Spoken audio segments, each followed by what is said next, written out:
All right, everyone. So in this video here, I'm doing a quick unboxing of the Sega Genesis Mini 2. So, well, how does the size compare to, well, say like my hand? I can literally just pick this up with my hand, with one hand. So, you get the mini console, you get a controller, power cable, a wall outlet, and a HDMI cable. That's what you get in here. And ironically, there's no manual in here, but nonetheless, it's here. It has over 60 games on here. And yeah, let's get to it.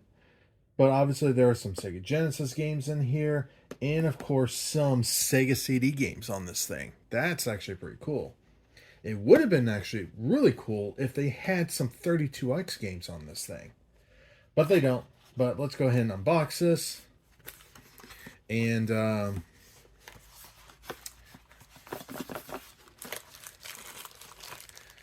got the USB cable, HDMI cable. There's the controller, the wall plug, and of course the console itself. So let's take a look at this controller here. And of course it is modeled after the 6-button controller. And it is USB, so you could actually use this on your PC if you wanted to, which is cool. And of course, the mini console itself.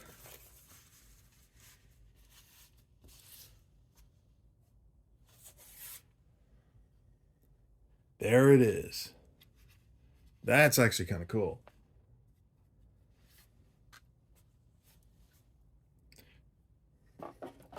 Man, look how small that thing is. And look, even the little cartridge slot works, and the this little thing comes out.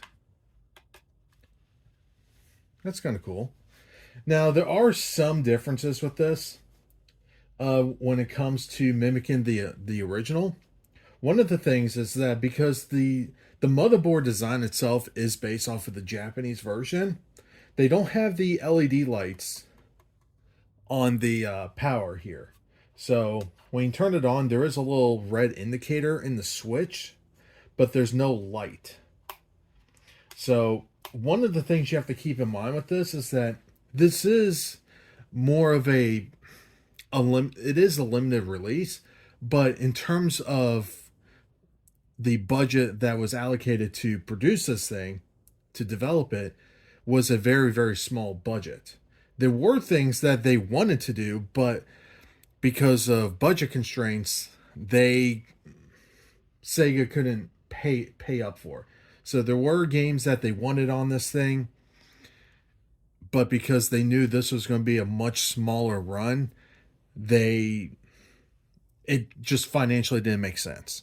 So that is one thing to keep in mind, is that this is more, I would say this.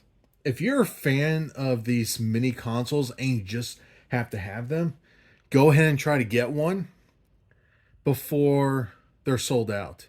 Because at least with the US version of this, it's only like a tenth of the original run. So, and keep in mind too, it's only available through Amazon Japan. So you basically have to get it from Japan, get it shipped here. It is $100, but after taxes and shipping, it's more closer to $130. So keep that in mind. I actually do like this thing, but I'm also a fan of these mini consoles in general. To an average person, there's other ways to play it. And especially now with newer computers and devices that are basically powerful enough to basically mimic these consoles, especially these older 16-bit consoles, just fine. This is more for hardcore fans of Sega than anything else. But anyway, that's pretty much it. Like always, have a good one. Leave those comments down below. Like this video, share this video, subscribe if you're not subscribing. Like always, have a good one.